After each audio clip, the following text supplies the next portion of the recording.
Witajcie telewidzowie! No nie mieliśmy wcześniej czasu nagrać, bo szybka akcja dzisiaj. Jemy obiad. Bierzemy sobie zupę, taką samą, ale drugie danie mamy inne. A później idziemy na wycieczkę. Tak, po Bogocie, ale trochę inną. Jeszcze zupę nie skończyliśmy, a przyszły już nasze drugie dania. Marika ma kurczaka w jakimś żółtym sosie, do tego jest fasola, banan, surówka i warzywa smażone. Dodatki ja mam takie same, tylko że tutaj mam wołowinę w sosie. Jesteśmy po tym pysznym obiedzie, płacimy za ten obiad completo, tak to się nazywa. Zupa, drugie danie i kompot po 15 zł. Ale porcje są takie, że beton. Później na drugi dzień trzeba 2 razy dwójkę robić.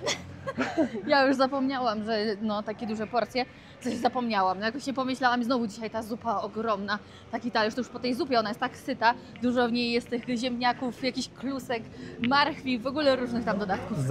Zawsze jest taka, nie jest taka, nie jak niektóre zupy są, że jak jest aż woda i coś tam nie jest, a tutaj jest zawsze jest taka gęsta, jak grochówa albo jakaś taka fasoluwa rozgotowana trochę. Bierzemy jeszcze awokado na jutro. Tak, przyda nam się takie wielkie awokado.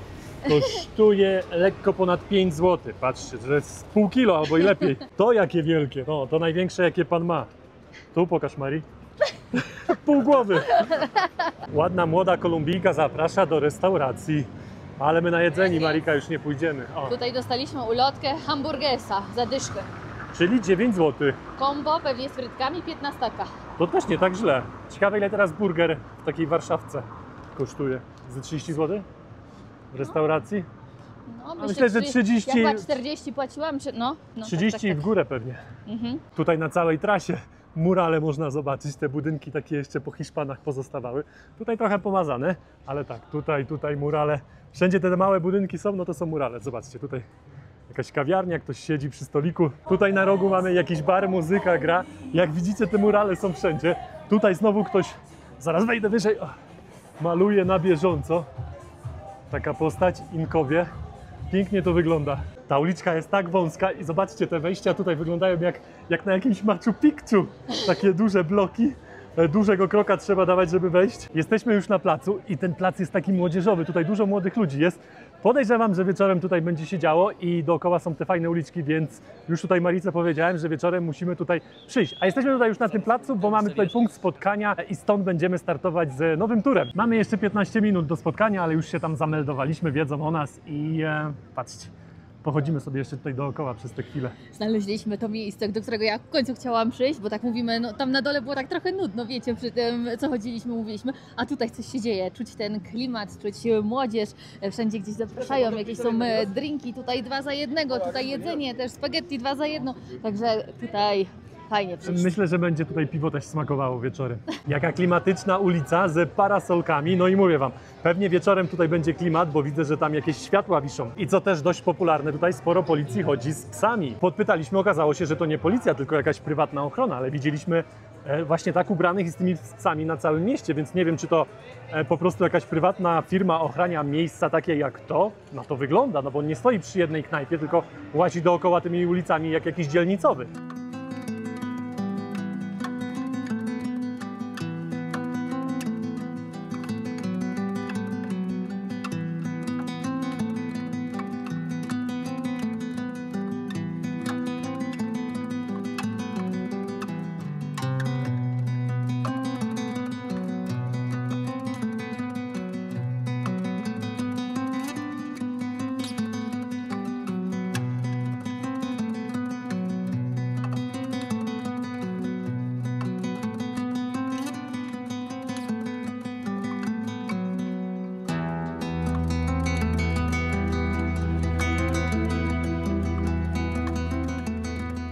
Weszliśmy tutaj do tej kawiarni. Marika coś tam miała już zaznaczone, tak?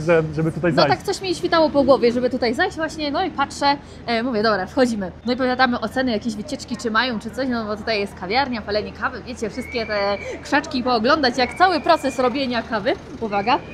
No i przyszło co do ceny i pan mówi 1 300 000. Tak. Ja tak mówię, Marcin, no ja mówię, o, że fajnie, że za 2 osoby, bo to cena za 2 osoby. Ja mówię, no to około 130 zł, mówię, super, wycieczka całodniowa. Marcin mówi 1 300 000. Ja mówię, jak 1 000 000? To jest niemożliwe. Marcin popytał jeszcze raz, że to jest 200-300 zł. Tak, no ogromna kwota, mówi, ale nie musicie się nic martwić dzisiaj, wszystko będziecie mieli załatwione. Za tyle, no to ja nie wiem, co by musieli mi zrobić. Wychodzi na to, że dzisiaj nie będzie tego turu, no bo jednak nie było tak, jak było napisane w internecie. Pierwsze jak przyszliśmy, to was zapytał, czy płaciliśmy, przez co rezerwowaliśmy. No mówię, że nie. No bo te mają wystawione na różnych platformach, tak samo właśnie na tym Free City Tour no i że właśnie to jakby jest za darmo, ale bazują na napiwkach. Napiwek jest co najmniej od $10 wzwyż i oczywiście ile chcemy, to tyle damy. Ile z tego skorzystaliśmy. A co się okazało, że my możemy sobie zarezerwować taki normalny tour, który będzie trwał 1,5 czy 2 godziny dłużej, będzie więcej miejsc, więcej stopów za mniejsze pieniądze niż on nam powiedział tutaj te $10. Trochę Także... tak, dziwna polityka tej strony. Powiedział właśnie, tłumaczył się, że mają przez Booking, sprzedają te swoje wycieczki przez Agodę i przez to tam tak, i że my trafiliśmy właśnie przez tą stronę, która niby jest za darmo, a wcale nie jest za darmo. Dziwna sprawa. No my chcieliśmy tak czy siak zostawić napiwek, ale jak nam wytłumaczył, że mamy tutaj 10 km na rowerze, to jest rower miejski i jakby punkty, które my już tu znamy, że tylko 5 stopów dookoła miasta po tych uliczkach, no to tak dla nas to trochę żadna atrakcja, bo my już tu się nachodziliśmy. Patrzcie, jaka stara Renuwa. W sumie nawet nie wiem, czy to Renuwa, czy tylko tutaj jest z przodu ten zderzak od Renówki, bo tutaj ma jakieś znaczki Mercedesa. Mercedes to pewnie nie jest. I patrzcie, Plata o Plomo, czyli tutaj Pablo Escobar. Z tyłu tak to wygląda. Mari powiedziała, że czeka na policję i upomni ich za te łyse laczki tutaj, patrzcie. Zdarte, popękane. Jak to w Bogocie, w kratkę pogoda, raz słońce, raz deszcz, a tym razem pada trochę dłużej deszcz, więc założyliśmy płaszcze. Chcieliśmy tu posiedzieć do wieczora, ale na razie nie ma sensu, wracamy do pokoju, zobaczymy jak to. A przy okazji takie 0,7 piwo tutaj sprzedają, czyli 1,5 takiego piwa za 5,50 w złotówkach wychodzi. Kola za 350, tak? 3500, no to wychodzi tak, ponad 3 zł. Mari została w pokoju, ja jeszcze wyskoczyłem po wodę, bo nie mamy wody do picia. No i widzę, że tutaj otworzyli, patrz, jest tego trochę, takich marketów, tego wcześniej nie było, więc może jakoś to weekendowo tylko? Przejdę się dookoła, zobaczę co mają, ale widzę, że tutaj już na początku to jakieś rękodzieła, ludzie, którzy sami coś robią, albo jakieś pamiątki związane z Kolumbią. Tak jak myślałem, same pamiątki były tam właśnie w tych namiotach z tyłu. No pamiątki to my będziemy kupować, jak będziemy wyjeżdżać z Kolumbii.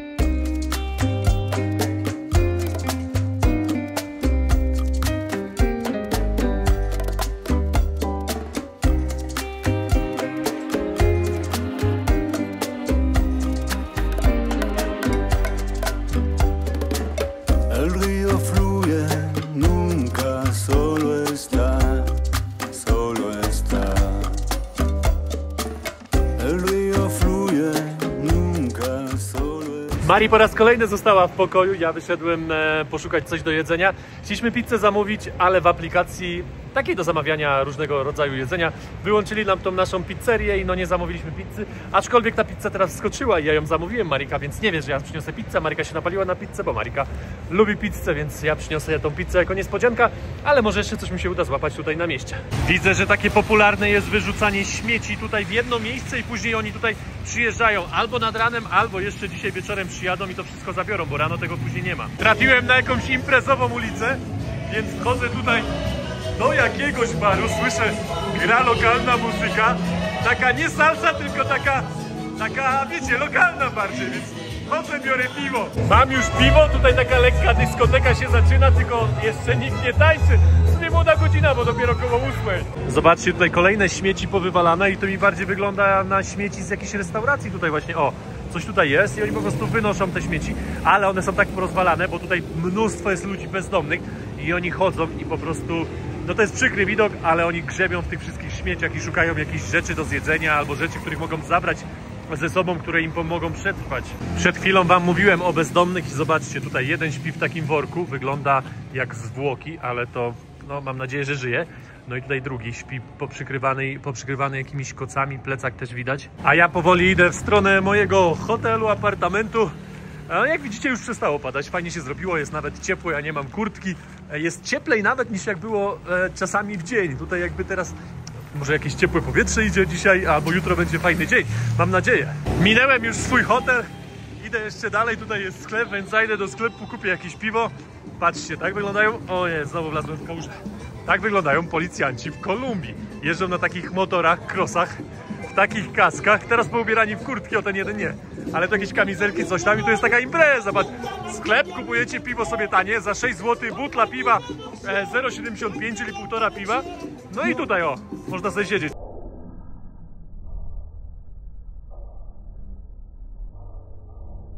Wziąłem piwo właśnie w tym sklepie i tam ci panowie, ci policjanci, zapytałem się, czy nie ma problemu, jak będę pił piwo. A panowie, nie, no problema, tylko mówi, bo widział, jak nagrywałem wcześniej, mówi, chłopie, ty schowaj ten telefon lepiej, mówi tutaj, bo mówi tutaj, może stracić szybko telefon. Jest i moja pizza, tak mi się przynajmniej wydaje. Dziewczyna przywiozła pizzę. O, zaparowana, nieźle. Gracias! Ja już jestem u siebie w hotelu i powiem wam tak, moje białe włosy i moja biała skóra pomaga w takich miejscach, jak byłem teraz, czyli w tym barze. I ja zamówiłem sobie jedno piwo, jeszcze nie dokończyłem i tak, nagle kelner przynosi mi drugie piwo. Ja mówię, ja nie zamawiałem, a on mówi, od tamtych pani, a tam takie dwie panie siedziały, tańczyły sobie tam na tym stoliku, było z 10 butelek takich małych piw i on mówi, to od nich. No dobra, to wypiłem te piwo. Znaczy, jeszcze nawet nie dopiłem jednego, podchodzi gościu z butelką, 2 kielichy mi nalał, mówi, okej, dawaj, pij tutaj, skąd jesteś, coś tam. Ja mówię, że nie mówię dużo po hiszpańsku, coś tam, no to nalał 2 kielichy i poszedł. No i tak, i w takich miejscach moje włosy i moja skóra pomaga. O, patrz, kurwa, jakie mam zakola. To mi pomaga. Druga sprawa, jak wychodzę na ulicę i właśnie ja mam blond włosy i moja cera, no to jakby, jeżeli trafię na jakiegoś złodzieja, no to jestem potencjalnym już takim gościem, do którego można tutaj owalić, więc jakby są plusy i minusy podróżowania w tych krajach, więc można korzystać w tamtych miejscach, że właśnie ktoś lubi ciebie i albo coś chce od ciebie w tym barze, a druga strona jest taka, że no, można być okradzionym. Choć aczkolwiek podróżuję już tyle czasu i jeszcze ani razu nikomu się nie udało mnie okraść. Szefowa zamówiła pizzę, więc ja się tak postarałem, żeby ta pizza była, więc... O, kochany. Moja droga, wszystkie jakieś gratki, które byś chciała dzisiaj mi dać, no to śmiało. A ja już myślałam, że już do spania szłam. Marcin mówi, poczekaj, Tak. ja mówię, ja już nie mogę. A nie jest wcale późno, jest 21? No ale my wstajemy o 6 rano ostatnio. No, ja już tak od 4 się kręcę przez tą zmianę czasu, więc no. Czyli dobrze, że poczekałaś? No, pizza zawsze dobre. Nawet jakbym spała, to jakbym poczuła pizzę, to myślę, że bym się obudziła. A taki majonez jeszcze kupiłem za niecałe 2 zł w lokalnym sklepie. Potrzebny majo? A myślę, że ty nie odpuścisz majonezu. Smacznego! Dziękuję. Witajcie, telewidzowie! Dzisiaj śniadanie u nas w domu. W sumie jak w ostatnich dniach, w których Wam nie pokazywaliśmy. U nas standardowo jajka na śniadanie z awokadem. Dzisiaj w wersji jajówki, a normalnie mieliśmy jakieś sadzone czy gotowane, różne tutaj postacie. No i ruszamy później na wycieczkę. Mamy nadzieję, że Dokładnie. dzisiaj dojdzie Wypali. to już do skutku. Dokładnie. My już jesteśmy na mieście po pysznym śniadaniu. Marika zrobiła pyszne śniadanie. Mamy już tutaj spotkanie, widzimy nawet parasolkę, bo to jest taki znak rozpoznawczy, czerwona parasolka. I dzisiaj idziemy na tour o narkotykach i przestępstwie, jakie tutaj panowało w latach 80., 90. Także myślę, że będzie ciekawie. To był najkrótszy tour, jaki zrobiliśmy. Byliśmy na tym turze chyba z pół godziny. Chodzi o to, że my mówimy, co on tu gada cały czas o jakichś politycznych sprawach. Mariki to w ogóle nie interesuje, zero, więc Marika tam gołębie sobie podziwiała. Ja to dość tak, wiecie, 50/50 lubię to posłuchać. Trochę było miksu historii, polityki. No, a my patrzymy na rezerwacji jest, że o narkotykach, jak to było tutaj w tej historii takiej już współczesnej powiedzmy, nie tej historii takiej 200-300 lat do tyłu. No i on mówi, mój szef robi clickbaitowe tytuły na te tury i... Żeby były ludzie, po prostu lepiej, żeby ktoś przyszedł, żeby przyciągnąć ludzi, bo tak to nikt nie przychodził, jeśli mówiliśmy o samej historii I tutaj polityce, kraju. tak. Tak, i polityce. No i faktycznie, no, mówił dobrze, fajnie, opowiadał i tak dało się go zrozumieć naprawdę, ale no nie po to tutaj przyszliśmy. Tak, historię trochę gdzieś tam poczytaliśmy sobie wczoraj, już wcześniej też słyszeliśmy, także myśleliśmy, że będzie bardziej o narkotykach. On mówi, na koniec o tym wspomnę, ale to jakby nie jest główna sprawa tego turu. No i mówi, sam się przyznał, że szef tutaj kręci, mówi, napiszcie komentarz taki, żeby szef to zmienił, bo mówi, ludziom to przeszkadza. Więc jeśli tutaj przyjdziecie, to nie dajcie się na to nabrać, na ten tytuł, który my się daliśmy dobrać. Skoro nie poszliśmy na tur i nie zapłaciliśmy pieniędzy dla tego pana, który to robił, więc Mari postanowiła, że wyda sobie na perfumy. Tutaj macie, patrzcie, 50 ml, kosztuje 20, lekko ponad 20 zł. I pan tutaj miesza, patrzcie, Marika już wybrała. Tu jest cała lista, wiadomo, tu są oryginalne, oni miksują. Oni miksują. Pan coś tutaj jeszcze tłumaczy Marice. No i patrzcie, ile tego tutaj jest. Można sobie wybierać. No, tutaj są damskie, Tutaj są męskie, jak znacie jakieś swoje perfumy ulubione, no to oni wam tutaj zmiksują. A za ekstra 4 zł pan ma jeszcze taki preparat, że dodaje krople i mówi, że te krople wzmacniają smak i się będą dłużej trzymać. Ciekawe, czy to jest naciągnięcie, czy tak to działa. Dobra, co? Sprawdzimy, no. Chociaż można się poczuć, jak oni to robią. Mam perfumiki, ale pięknie Ale pachną. pachną jaja aż tutaj, czy ja stoję z jakieś, no, 1,5 metra od ciebie. Zobaczymy, jak długo będą się trzymały. Jeśli długo, to wracamy dziś po kolejne dla Marcina. Takie słodziutkie, fajne. Lubię taki zapach. Wiosennie pachniesz teraz. Pokazałam Panu, co najlepsze, perfumy, które lubię, które bym chciała i od razu dobrał mi ten zapach, dokładnie ten wybrał. U Marcina nie był dokładnie ten sam zapach, co oryginalnych perfum. Poprosiłam go jeszcze o trochę bardziej słodszą nutę, dał 2 inne i nadal czuć taką, no, inny zapach, takiej, powiedziałabym, nie sztuczności, ale już po prostu ktoś musi się w tym lubić, że tak powiem, w tym zapachu. No, więc jeszcze zobaczymy. Co prawda proponował, czy jeszcze chciałabym jakieś słodsze spróbować. No ale zobaczymy. Zobaczymy na razie, jak to się sprawdzą i jak coś, to wrócimy po kolejne. Jesteśmy pod tą piękną katedrą i widzę, że są drzwi otwarte. Nie te główne, tylko takie małe, z lewej i z prawej strony, więc idziemy zobaczyć do środka. Z zewnątrz wygląda na ogromną, więc w środku też powinna być ogromna. Ale piękna. Duża, zobaczcie na te filary. Ale jak tam daleko do tego ołtarza, tych ławek też tutaj jest sporo. Z jednej i z drugiej strony. Zaraz się przejdziemy. Tutaj widzę, jakieś są ołtarze z jednej i z drugiej strony. Piękna, duża, prawda? A sufit? No nie ma. Czasami jest coś, że jest jeszcze namalowane. Tutaj widzimy obraz za kratami i to wygląda, może to nie fontanna, tylko jak kiedyś się dzieci chrzciło, no to z czegoś takiego, tak mi się wydaje. Tutaj jest kolejny za kratami, ale patrzcie, co ciekawe, tutaj widzicie, rozpoznajecie tą postać? Jan Pablo II, czyli Jan Paweł II, nasz papież, i odwiedził tą katedrę w 1986 roku. To ja się wtedy urodziłem. Juan. Juan. A ja powiedziałem? John Pablo.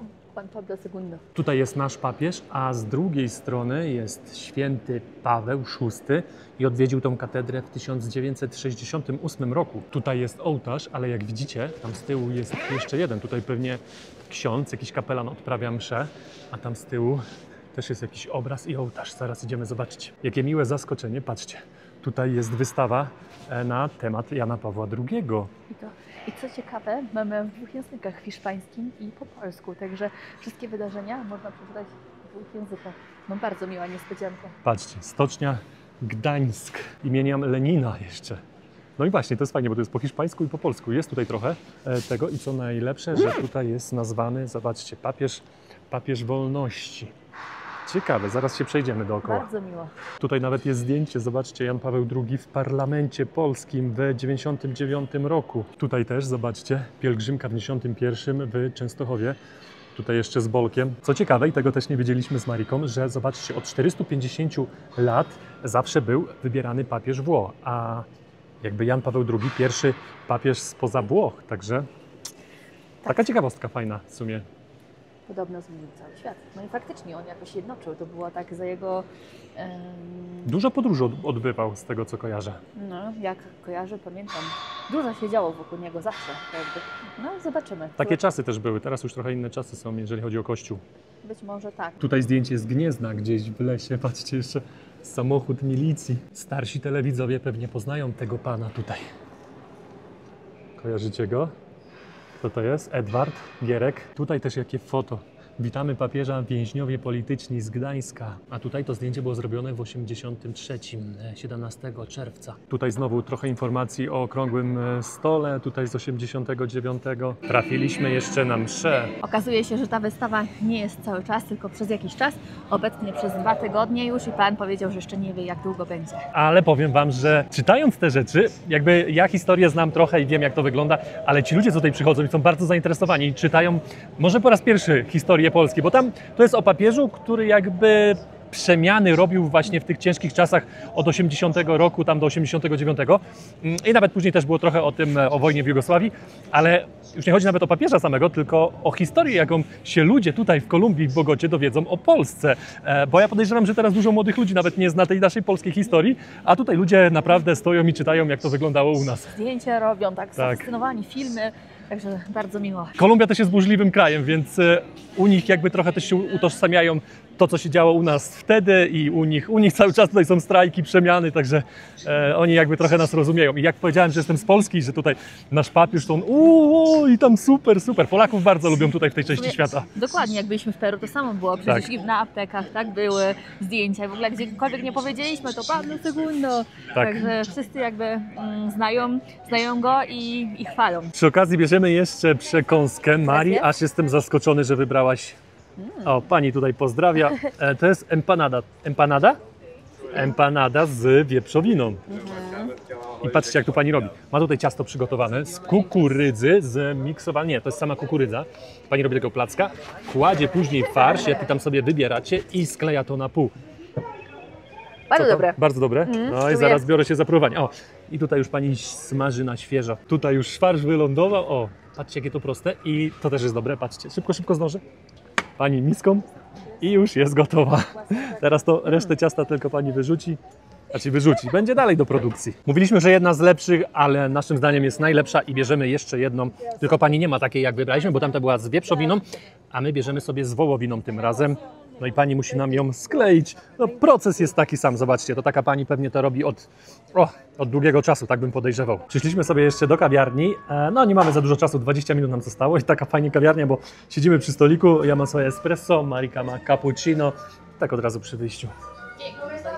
Lokalnie. Tak, i oni też przychodzą, opowiadają tutaj na przykład, że mają z jakiejś tam plantacji tą kawę i jakby ta kawiarnia współpracuje, coś takiego. To super jest tutaj. Wielkie dzięki telewizowi za oglądanie dzisiejszego odcinka i co ja mogę powiedzieć jeszcze dzisiaj? W sumie zapraszamy już na kolejny odcinek też jutro. Myślę, że o tej samej porze. A ja dziękuję za wszystkie postawione kawki z okazji imienin, które miałam 2 dni temu. Także jeszcze raz wielkie dzięki za komentowanie, udostępnianie i trzymajcie się, miłego weekendu. Do zobaczenia. Cześć! Pa!